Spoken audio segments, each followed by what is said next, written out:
Welcome on in, everybody. What's going on? I'm John McKechnie. That is Jim Coventry. This is a special RotoWire live stream. We are going to be following along as Jim takes us through an Underdog Best Ball Mania draft. So we'll have the draft board pulled up and everything like that, so you guys can follow along and get inside the mind of Jim Coventry and see how an expert does this thing. A dangerous place to be, indeed. But if you have not checked out Underdog just yet, highly recommend it. You can go ahead and sign up using that promo code ROTONFL. Best Ball Mania 6 has launched over at Underdog. There's $15 million in prizes right now. $2 million, not one, $2 million goes to first place. Sign up and deposit using that code ROTONFL to receive up to $1,000 in your bonus credit. So, Jim, why don't you give us a lay of the land here? Have you entered a draft here? What's going on, and what's your thought process? Where's your mind at right now? Oh, man, I had two of these drafts before, and I have a light from the sun coming on my face. So it's kind of funny here. I love that. But yeah, that said, I've been in two of these, and each draft is different. I had different draft spots. One I was maybe in the 4 spot, the other in the 7 or 8. And we do see it. Draft order dictates some of your options. You don't want to reach for players. Look, I rank my board out, and whoever's next on my board, my only decision is what position do I want to tackle. And then the other thing is, all right, let's say I drafted a specific player on a certain team early. Now, when I get down to the draft in the later rounds and I have 3 quarterbacks, if one is paired up with that receiver, I'll stack. I mean, pairing at 2 players, stacking at 3. So willing to do either of those, won't force it. But if I have the quarterbacks in the same tier, I'll do that because we know the power of stacking, John. We do. And what one like stack that I just pursued earlier. I'm doing a slow draft, so still in the early goings. But the Bengals one, you're kind of you get your foot put to the fire a little bit because you take Jamar Chase first overall. You know, you don't always get that first overall pick, and therefore you don't always get the chance to draft Jamar Chase. So when you do have that chance, kind of have to, in my opinion, at least until you get to a certain exposure rate.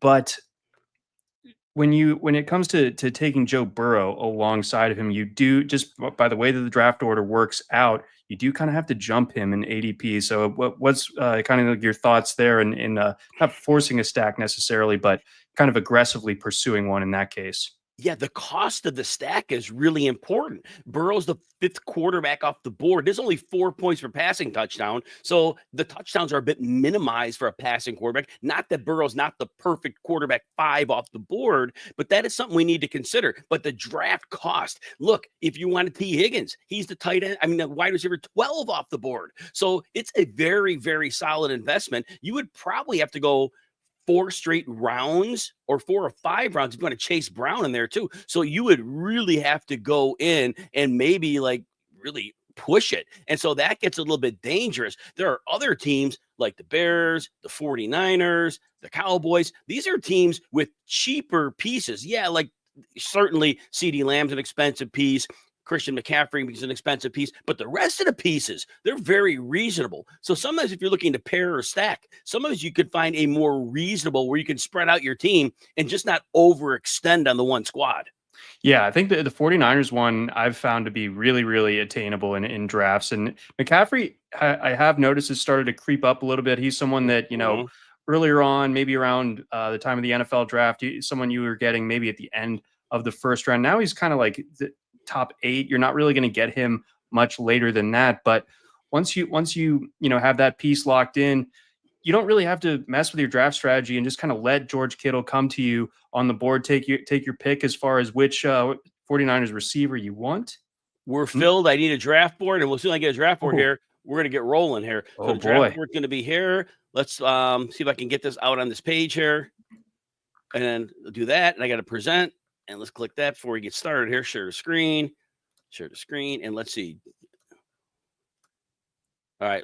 That one looks good. Look at that, folks. Now I've got to find a place to actually draft my team. 60 seconds. We're starting.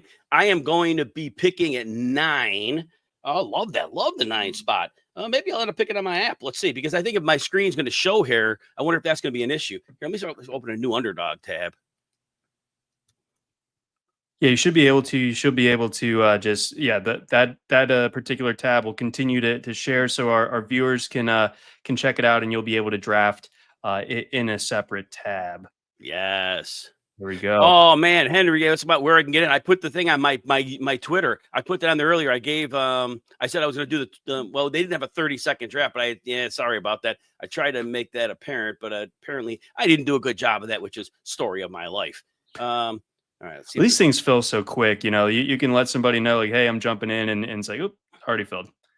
Yes, exactly. All right, so let's see if I can find my draft on there. I'm gonna open the app just in case because for whatever reason is Underdog.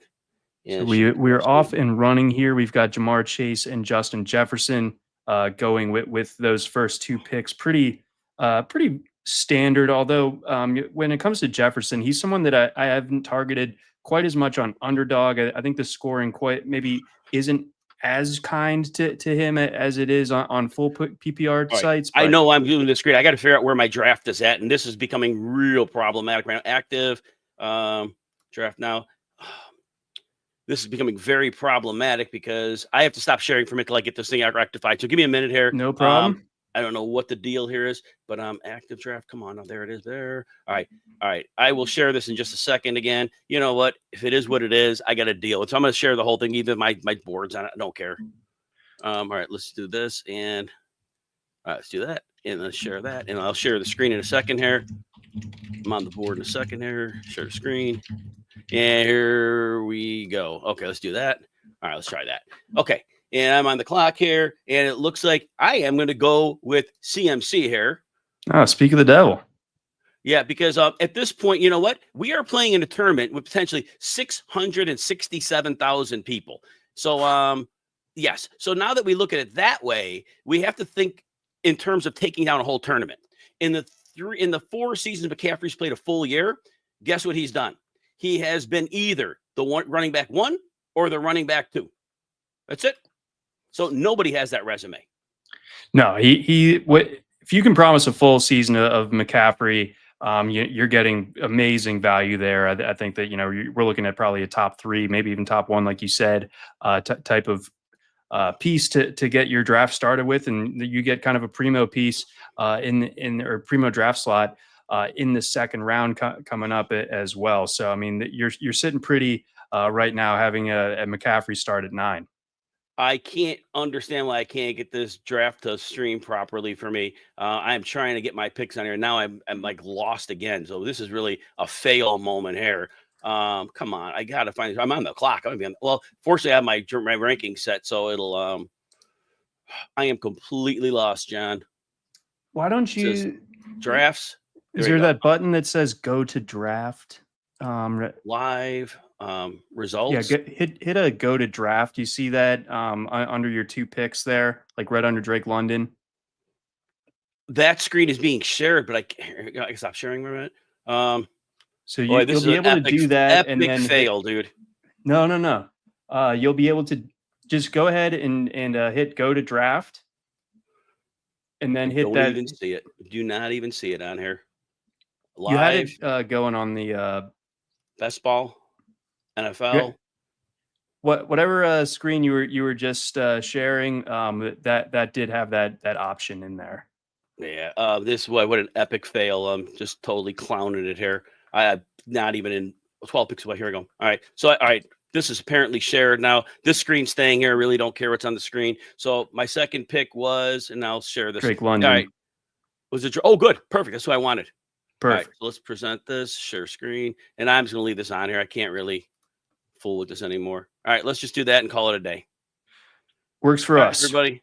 Sorry about that. It works. All right, so, John, we're at McCaffrey in London right now. London is a player who I definitely have as a player who could be the wide receiver 4. In the last 6 games last year, he averaged 11.3 targets, 94 yards. But in the 3 games at Penix, it was 117-yard average and 13 targets. So real happy with that start, John. Yeah, I've been with London. I struggle to see him being like someone who finishes as the overall wide receiver 1, but I think that there's a good chance that just the floor is so high in his case. That there are other guys in that offense. Darnell Mooney had the good year last year opposite him. You got Kyle Pitts. You don't really know what you're going to get from him, obviously, and Bijan Robinson taking up a huge share as well. But London is kind of like the driving force of that passing game. They're going to be throwing it a good bit. They have a good offensive line as well, which is important for a not super mobile quarterback. So I feel like just the sheer targets are just going to really carry Drake London this year. I'm really excited about him. I just feel like there's no way that, barring injury, that this goes sideways. I think that every single week you're going to be able to bank on him giving you a usable week. Exactly, 100% on that. Cannot argue. So let's see. So right below London there's a go to the draft button. Yes. So go ahead and hit that button. Oh, go to draft. I see. So let me see if I can do that on a different screen. All right, let's see what we can do. Do that on that screen. That's fine. All right, go to the draft. Okay. And then you see right, where that grid. Yes, click on that. All right. And when am I up here? All right, click on the grid. Yep, there you go. And then there's we'll just leave it there. Arrow. There's a little. Oh yeah, that works too. All right.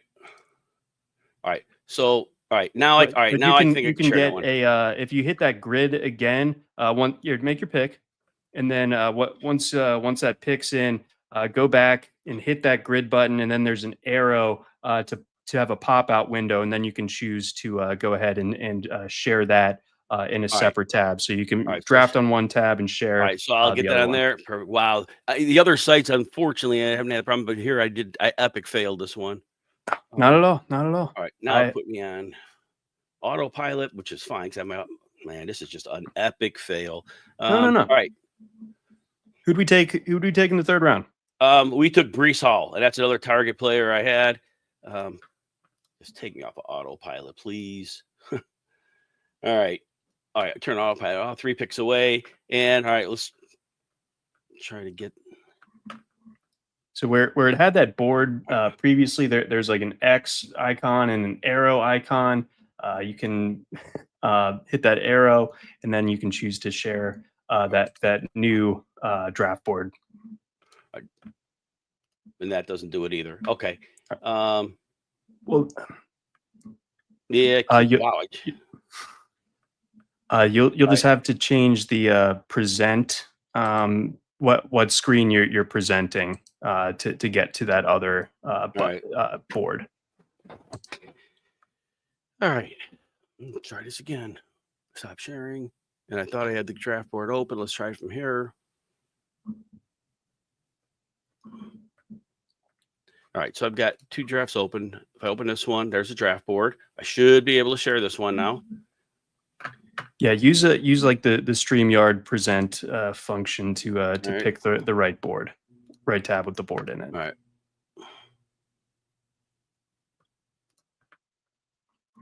There it is. Hi, yay team! Finally got it. Took forever. All right. There we have it, folks. All right, and we're rolling along here. Right, so thus far, we've got a nice little balanced start here. We got McCaffrey, London, Breece Hall, and DK Metcalf. Talk to me a little bit more about Breece Hall. I think I've seen some sentiment in the Twitter sphere. People are cooling down on Breece Hall a little bit. People are starting to doubt what's going on there. And I was one of the people that was down on Breece Hall. And then I was on a show with Doug Orth from the industry, and Doug told me that Breece Hall was playing through a sprained MCL, and that Doug kindly found me the link to the interview that Breece Hall gave. And Breece Hall, I heard it myself from his mouth, I played all year through a sprained MCL.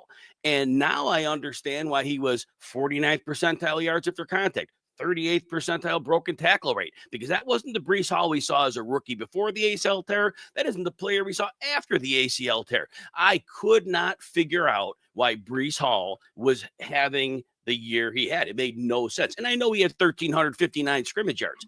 They're talking as a committee. If Breece Hall was playing through a sprained MCL and his MCL is not sprained this year, guess who's not competing with him? Isaiah Davis and Braylon Allen are not competing with a healthy Breece Hall. I'm buying it. I completely buy that was all it was. That's what I love the idea of a fully healthy bounce back and getting that in the third round. Do you worry that Justin Fields kind of takes up some of that rushing share, though? It helps. I've been saying this for years, Johnny. The mobile quarterback, the Lamar Jacksons, Yes. the Justin Fields, linebackers have to play on their heels. When you use an RPO look and you have that level of running threat, the running back benefits greatly. And look, Derrick Henry's Superman as it is, but don't think for a minute that having Lamar Jackson in shotgun last year didn't help him. It was 143 yards a game once they went to shotgun late in the season. And then, you look at Saquon Barkley moving alongside Jalen Hurts as well. Like there is definitely something to that where just having the threat of the quarterback pulling it, just it makes those linebackers think twice, and that can be, that second of hesitation can be all it takes for the running back or the quarterback to hit the crease, and bada bing, bada boom. We got a big gain, we got chunk yardage, we got touchdowns, all that good stuff. Let's see here. Moving along into the fifth round. Now you are coming close to your next pick. We just saw Jalen Waddle go. We saw Joe Mixon go with the seventh pick And in the Ridley just fifth went too, round. right? And Ridley as well. Yes. All right. So you know what? We're going James Conner. I'm going to give it. I know it's a 3-star, 3-receiver league, but you know what? Give me James Conner. People sleep on him every year. He's the heart and soul of the team. You know, Kyler Murray last year, John, threw the backs 23% of the time, which is way out of his career norms. Conner caught 46 passes, maybe 47 if I remember my math a little off there, but it was amazing. And we don't worry about, oh my gosh, second-year running back. Help me out here. Trey Benson? Trey Benson. Yeah, we're not worried about Trey Benson because Benson's going to get his role of last year, but Connor got paid again last year. And like I said a moment ago, he's the heart and soul of that team. They're not pulling him off the field. So I'm very excited about him. I've been on a hunt for this year's Chuba Hubbard, and I circled Trey Benson as one of those potential guys. But if Connor's healthy the whole year, then yeah, I think we're going to see a lot of what we saw in 2024, which is bankable production every single week from James Conner. I'm interested in Trey Benson long term, but yeah, Conner could absolutely be like a huge roadblock for him, and just kind of taking over the entire backfield there in Arizona. That is James Conner. Let's see, we got RJ Harvey and Trevion Henderson coming off the board here. A couple of rookie running backs starting us off in round 6. Roma Dunze, next guy coming off, and now we are back on the clock. This is an iffy one where I'm up against. So I had it right between two receivers, but Chris Godwin's coming off a dislocated ankle. It's not an ACL. They fully expect him ready for week 1. I know that Liam Cohen's gone, and I know everybody wants to say the Tampa Bay offense did everything because of him. But if you think back, Baker Mayfield has had a great chemistry with slot receivers going back to the 2 years that Jarvis, Landry, and Mayfield were healthy together. Landry averaged about 990 yards in those seasons. Chris Godwin's a superstar. Now, he's got to stay healthy, right? But I think at this point of a draft, we saw last year, he was on pace for a wide receiver 15 finish. He was out targeting Mike Evans, obviously, until he went down with the injury. Evans was like PPR. His numbers went through the roof once Godwin was out. But Godwin was the lead guy in terms of targets.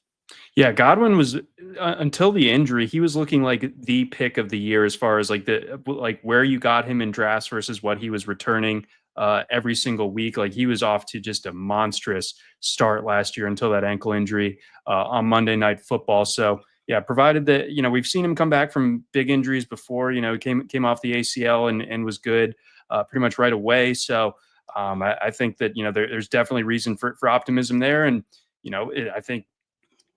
What if Mike Evans slows down just a little bit this year? Godwin can kind of just be a guy that is the reliable target coming out of the slot. I'm not overly concerned about Emeka Ibuka. I think if someone were concerned about Chris Godwin, then maybe Ibuka makes some sense. But I'm not in that camp. I'm in the camp that Godwin's going to be a nice producer this year. So I like the pick there in the 6th. And Godwin could win whether he's on the outside of the slot. So there is some talk that maybe in the slot we see a little more work from Ibuka. But at Sure. the end of the day, it doesn't matter with Godwin. And Godwin's one heck of a blocker. So him playing in the slot, that fits a lot. See, the NFL defense, we got a lot of what we call the 4-2-5. You got 2 linebackers, 4 linemen, and then 5 people back. Well, part of picking off these linebackers make your running game, like for your Bucky Irvings of the world, and make it work really well. Especially when you get those receivers in, clipping these linebackers. But then they release them out into the route. It's dangerous. And Godwin, with his blocking chops, that allows him to be a really active participant in the offense. And so some news out of Tampa, like earlier today, where it looks like we're up on the clock again. But yeah, Yeah. saw that Tristan Wirfs is gonna be having like a knee procedure of some sort, so he might be not available for the start of the season. I wonder what that's gonna mean. I just clicked the wrong thing again. So let's see. Anyway, it's going to pick for me, and I'm not going to get the player I necessarily wanted here because, again, I don't know how to operate a draft apparently today. That's all right. It's all good. Maybe a little. Yeah. You're sharing this screen. This is great. Maybe be following along on your app as well, so you can keep sharing this screen. Yeah. And the screen's still up there or no? We've moved back, but you can get this back pretty quickly. Just hit that go to draft again. Okay. And then go to draft. Okay. And then there you go. And that's is that on the screen for you now? Boom. Yep, we're back. All right, let's see where my draft is at. So I ended up getting David Montgomery, who I really didn't want. I didn't want another running back there, but we'll live with it. We'll live with it. Make it work. Yeah, it's fine. It probably ends up being all again with the having only 2 running backs in the flex. That's going to be a bit of a thing. Back up. Okay, let's see what we got here. All right, we're just going to do this. All right, quarterback here because there will be a run on him now. There at this point in the draft there will be a. Oh, and the thing with Mayfield, we don't like that Wirfs may this time. The talk is he may go on the injury list, but all that means is Baker Mayfield ran last year. He went for over 300 yards. So when things broke down, he took off. But I think with all the weapons they have, look, if it's bad enough, they're just going to spread things out wide. They'll go if they have to go 3-4 wide. They have to do that. They'll do it. They'll mitigate it. The rest that line, the interior line's gotten better too. Graham Barton, the center last year, he started out well. So the line's an overall strength. I think being down one player, not the end of the world. It's only 4 weeks. So and it's best ball. So I'm going to have another quarterback. So even if it's a slow start, probably isn't a slow finish for Baker Mayfield. Exactly, and I think over the course of the season, when you're talking about like team context and like schedule and everything, getting 6 games against the NFC South is pretty killer. Like you just love to have exposure to the rest of those jokesters. So good setup there, no question. Let's see. I think you can scroll down a little bit potentially. Let me see here. Okay, good. Let me find that, and I'll take care of that. Good call. And then we can because we're getting to the end of the 8th. Looks like right now. Yeah, let's see where it's at. Oh my goodness. Yeah, this is I don't know what it is with the interface is. I've really struggled with this one. I apologize, everybody out there. All set. That's not any better. That's not going to help anyway. Oh, you had it. You know what? If I share this thing, it's the entire draft board. Sorry. Oh, yeah, go ahead. Okay, let's do that. And then I'm going to be on the clock in a couple seconds. You know what? I might have to make this pick. So yeah, take your pick. Take your pick.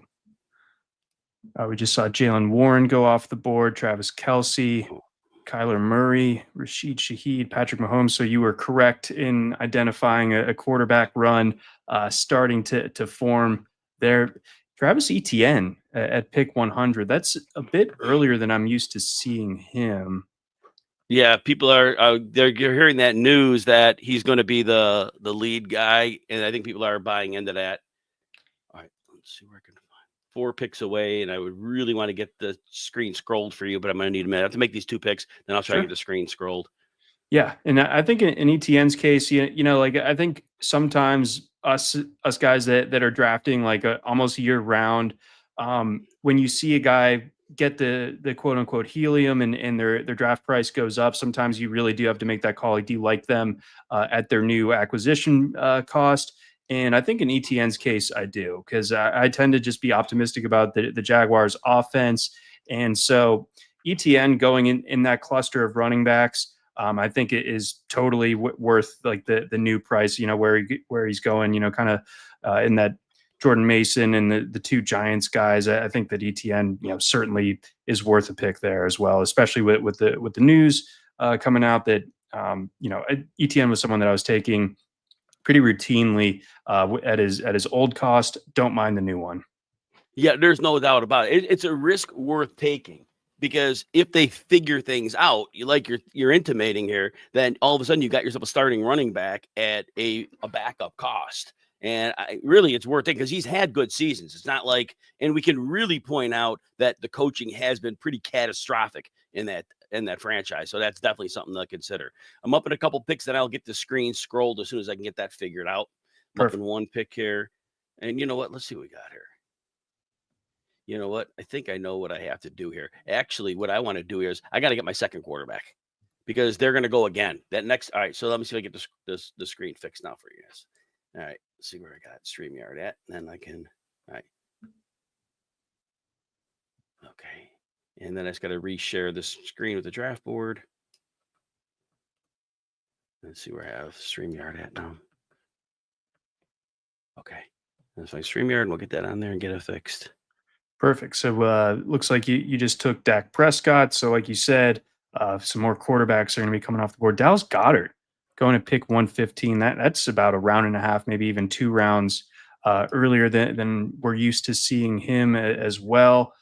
So that some ADP jumping going on a little bit in this particular Best Ball Mania. Some guys not beholden to the conventional wisdom of the crowd and going for it with their own type of selections. J.K. Dobbins going a little bit earlier than you're used to seeing as well. So yeah, no, this board looks a little bit different than a lot of the recent tournament drafts that I've done. Yeah, there's no question.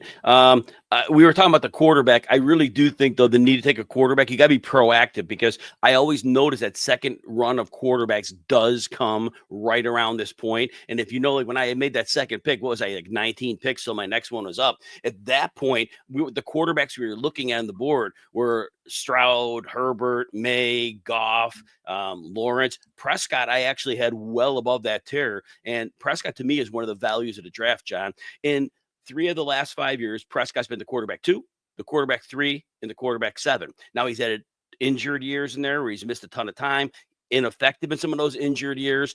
But Dallas, they're not going to be able to run the ball. Javonte Williams, Miles Sanders, that's not happening. Passing game, the weapons he has, you bring in George Pickens to really open the field up for them. And, Pickens, I can't say what he's exactly going to do, but I'll say this. Remember when Michael Gallup had 1,200 yards in that offense? I mean, it's a thing that happened. And it was because Dak is one of the most accurate downfield passers in the game. And that's why he did it. And now to think you go from Michael Gallup years ago, now you're going to tell me you're going to go to George Pickens, who talent-wise is exponentially better than Gallup was ever, right? And so maybe his head isn't where we want it to be all the time. But you know what? It's really not a bad thing. All right, I got a couple picks till I'm up here. I'm noticing that there's no tight end on this roster yet. Is that by design? You have like a favorite tight end that you take in this particular cluster? Yeah, we're gonna have to get rolling. And there is one I definitely like, and right now I'm on the clock. So guess what? I get to take I have my tight end, my preferred tight end one when I wait. He's my preference. Yeah, I love Ferguson. And the thing with Ferguson, so in the past, now remember, last year he played 7 games at Prescott. 3 of those games, he was over 70 yards. 4 of those games, he was over 11.9 PPR points. And look, the injuries to Ferguson missed 3 games, and Cooper Rush was the quarterback. Nothing worked. But when Dak Prescott's on the field, he always has loved throwing the ball to his tight end. That's always been a thing. So very, very excited about, having Jake Ferguson. And as a number 3, again, George Pickens only helps because he can get vertical. He can open up that middle. Defenses have to play the too high shell. They have to. You can't not respect Pickens there. So, yeah, this is going to be a great opportunity. Yeah, no, I think go on. You're on the clock here. Bam, Cedric Tillman. Yes. Now, I have seen in NFFC drafts, and I know we love Underdog. We're here for them, but I saw him go in the 9th and 10th round of drafts in the last 2 weeks. Is it so? That just, to me, that says there is some public optimism that it's going to be Flacco for enough of the season to where that this is like Tillman going to be worth it at that what may look on its surface to be not inflated, but a little bit higher than maybe you're used to seeing him get drafted. But the Browns are a team that love to push the pace. A couple of years ago with Joe Flacco, I mean, they were money in the bank. I mean, you didn't go into draft season in 2023 expecting the Browns season to finish the way that it did, but if you bought in one way or the other, you were happy. If you had your Amari Coopers or David Njoku's, you were stoked with the way that season ended. So running it back with Tillman there. Tillman's a guy that I like a lot. I think that him and Juwan Jennings, both Tennessee guys, both just really tough physical receivers. I like what Tillman can do out there. I think there's going to be a lot of opportunity for him in this offense. I think the Browns probably need to play a lot of catch up this year. So I like where your head's at with that one. And I think in Ferguson's case too, he's someone that it turned out to be overweight on last year. I was really excited, especially after his game against the Packers in the playoffs. I was like, oh man, Ferguson to the moon last year. And, like you said, things kind of just went off the rails for the Cowboys generally. So now you're getting him at a new discounted rate. And I think that, things should work out much better for Ferguson this year. And I think you make a really good point about Pickens just kind of opening up the middle of the field there in Dallas. And John, I was on the XM show with the beat writer from Dallas, and he intimated the same thing. He talked about the effect that Pickens will have on the rest of the offense, and he was very excited about it. Another thing that beat writer said, and I wish I could remember his name. I'm sorry, I don't. But he had also mentioned that the Dallas defense is going to be a problem. Overshown is coming back from a serious injury, may not come back for quite some time. That was interesting, I thought. And all right, let's see what we got here now. I'm going to be on the clock here in a second. Yeah, you're coming up here soon. I don't want to go there. We are, you know what? All right, this pick's going to look crazy to everybody. And that's what we like. I know, but I'm going to explain why I'm taking this. Not that I need another running back. I don't. But Nick Chubb. Now, Mario Puig and myself, you guys know we love him to the moon. But I will tell you this. Last year, he was never going to be healthy at any point from that knee injury. It was a devastating knee injury. Nick Chubb, and look, we take him at his own word. He's doing the old squatting the 500 plus. He is back. He says all his agility is back to where it was pre-injury. He said he always knew it was going to take 2 years to do this. And we got to get a second tight end here. And I think there's a nice one here. There we go. I love Hunter Henry pick there, but please, I love Nick Chubb, so I want to hear more of this. This is music to my ears. So Nick Chubb look, his career workload has not been heavy. He only had a couple of years of heavy work. Injuries have certainly taken some of that away, but he should be close to full health this year. And who does he have to beat out? Joe Mixon? Joe Mixon, completely inefficient. Broken tackle rate, yards after contact, terrible. Warren Sharp's book point out how incredibly inefficient Mixon was. And don't think the coaches don't know that. Fantasy players love Mixon because volume's king in fantasy football, and he was getting it. But that said, if Nick Chubb is healthy and they're together in camp, do you really think Joe Mixon has any chance of being ahead of Nick Chubb on the depth chart, John? I think at least initially, but I think Mixon almost plays himself out of the job, if that makes sense. I think that we're going to see this play out in the season, pads popping, these things matter, and Mixon's just not going to be giving them enough. We saw him run out of gas in a pretty extreme fashion last year. I like to think that he, to borrow the Jeff Erickson term, he whipsawed his fantasy managers because he may have helped get you to the fantasy playoffs, but then you felt beholden to start him during the fantasy playoffs, and he gave you less than nothing. You probably lost almost because of him. So Chubb coming back, we've seen him come back from an injury like this previously. Yes. In college, had the devastating injury, was not the same guy the following year, and then was a monster.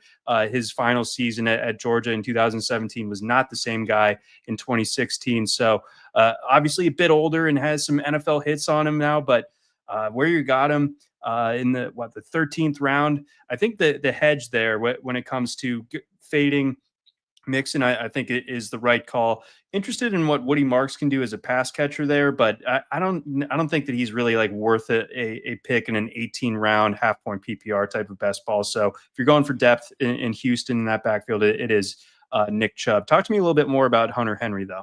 Yeah, so Hunter Henry, we saw it last year. The target share from like week 10 on, every week it was a very consistent target share, and then the production now was high floor. They weren't scoring touchdowns, so there wasn't a great ceiling there. But I will say this: Stephon Diggs is supposed to play the slot. We've already heard the beat writers, and they're right. He's going to go on pup. He's not starting the season. He's 31 years old, coming off a mid-season ACL.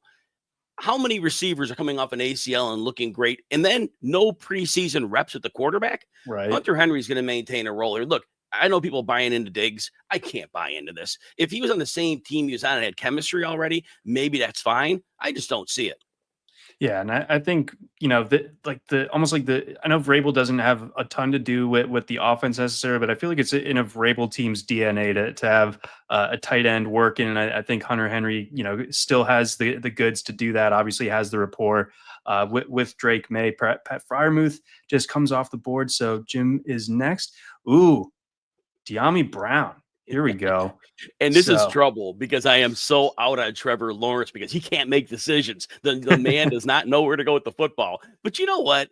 At least if you're going to play, I think Brown's going to play the slot there. And I think that helps because at least as Christian Kirk, we saw Christian Kirk do really, really well with Trevor Lawrence. And so not saying Brown is Christian Kirk, but I do think, and he has really stood out in camp. They talked, and then everybody stands out in camp, right? But they're talking about the most recent report, how Brown has been the safety net.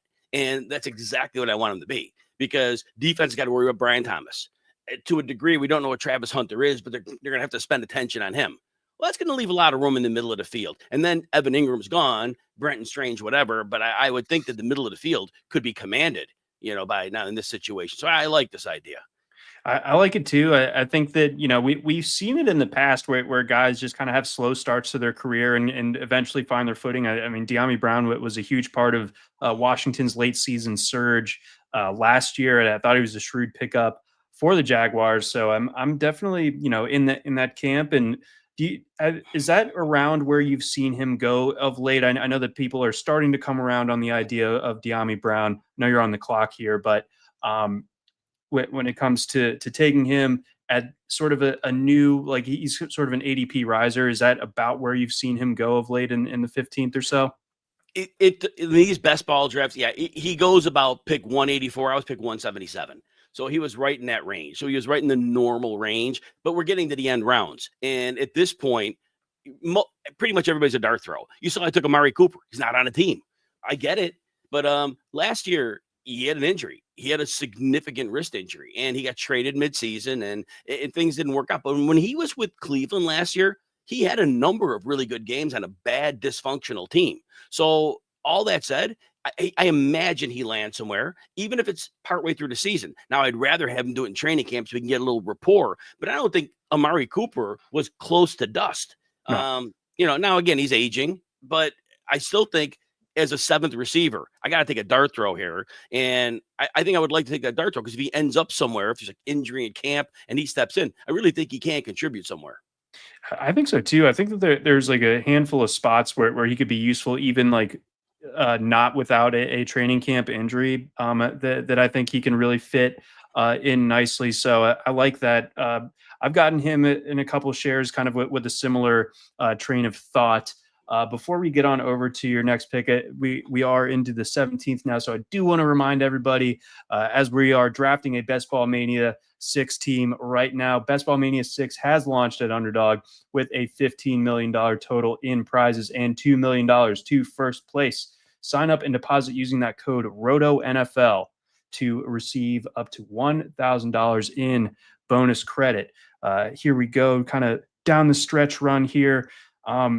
Here's the end game. As far as the structure goes, you have 2 quarterbacks and 2 tight ends, and then you said you had 7 receivers. So you can kind of go in any direction here with these last 2 picks. Yeah, and since I spent 2 decent draft capital spots on quarterbacks and they have different bye weeks, I'm not taking a third. I'm not taking a low barrel one. I'm not going to do it. I spend up draft capital. If I took a second quarterback later, I'd feel the need to hedge it. Look, I'm going to roll with Baker Mayfield and Dak Prescott. If it doesn't work out, doesn't work out. I can live with that. Yeah, absolutely. Looks like you're close to being up again, and I think to your point on the three quarterback build thing, even if you wanted to, I think it's basically over at this point in the 17th round. Like once Aaron Rodgers or Daniel Jones are off the board, like I can't even like remotely convince myself on like a Tyler Shuck or Russell Wilson, anything like that. So that door seems to close. Every draft is different, obviously. We got some Juwan Johnson here as tight end 3. I'll never stop believing in Juwan Johnson. I don't know what it is, but something about it. So I like the dart throw there. I think the advantage three. of Juwan Johnson, John, is that this year, who are your receivers? Olave and Shaheed. Shaheed coming back from a serious injury. They say he's fine. Olave with all the concussions. And then Marcus Valdez-Scantling's their number 3. They got to play two tight end sets. They have no option. This is going to be a 2 tight end based offense. Foster Moreau will block. Juwan Johnson is going to have to be on the field more than he's been in the past. He is a converted receiver. When they throw him the ball, he's always been good. He just never gets the ball. So I think in this case, that's going to happen. All right, let's see. I'm down to that last pick. Here we go. You know what? So you get weird with it? Yeah, I'll tell you why I made this pick. So Cam Akers. Okay. So speaking of New Orleans, and they're going to be terrible. If Alvin Kamara misses time, I know they drafted Devin Neal. Fine. I know Kendre Miller's probably been a washout, but they brought in Akers. Akers looked good last year with Minnesota. His broken tackle rate and yards under contact were excellent. He looked very good. And it was a healthy offense. Of course, that certainly helped him. But Cam Akers, coming back from 2 Achilles injuries, he could play. Now, there's an 18th round pick. But if Kamara were to miss time, I have to think Akers will be in position to do a little something. With all these picks that are left, there's not much. I just want somebody with a path to work. And if Kamara misses time, I think he does. Yeah, I think that's a fascinating one. Like I hadn't really considered Akers just yet, but I think that I just sort of have been under the assumption that Alvin Kamara is just the guy, but and hadn't really thought of like the contingency plan there. And I like Devin Neal enough coming out of college. Kendre Miller, I liked him too, but he obviously hasn't done anything yet. So it's hard to even with like the new coaching staff in, it's hard to really buy in there. So Akers, I do like the sort of galaxy brain idea there to round out your draft. I think the 18th round is always a place to tinker. It is. I mean, at this point, you're playing in a best ball tournament. You need somebody with potential lottery shot to fall into work. And if volume is there, volume's king in fantasy football. 100%. There we have it. So there is our beautiful, fully furbished, fully finished Best Ball Mania 6 draft there. Jim picking from the 9th slot and drafting a monster. Love that. Great draft there, Jim. Yeah, thank you. Again, I know there's half PPR receivers are premium. I ended up getting 3 running backs in the first 5 rounds. I felt like Brees saw somebody I wanted. Last year, he was a running back 1 or 2. We talked about him earlier. James Conner, when the receivers on the board, Ridley went right before him. I would have taken Ridley there. At that point, I was like, you know what? I wasn't enamored with the wide receivers on the board. And I felt at that point, you know what? Give me Connor, and then I'll just fill in the wide receiver room later. The pick we didn't talk about was Keon Coleman. Keon Coleman had a stretch between weeks 4 and 7 where he was really coming on. He apparently chipped a bone in his wrist, missed time, but he was never a factor after that. But he was coming on. And think about in terms of outside receivers in Buffalo. He is the only legitimate. Now you talk about Josh Palmer. People are saying, oh, he had some separation rate. Seriously, if Justin Herbert couldn't get him the ball when he needed to, what are you trying to tell me? Because they had chemistry. So I'm not buying it. Keon Coleman is their best path to outside work, John. Yeah, I think Palmer basically just takes on the Mac Hollins role. And that's just it's even though Hollins did well for that role, it's a role that just doesn't really have a ton of week to week fantasy upside. So Coleman, guy they spent a high draft capital on that, was impressive in college. Shakir's going to get his, but I think that this is a great year 2 breakout type of candidate. And, what better offense can you be attached to than Buffalo's? So I do like Coleman a lot. I just pulled up my exposure, got him on 25% of my team. So definitely in a lockstep with you.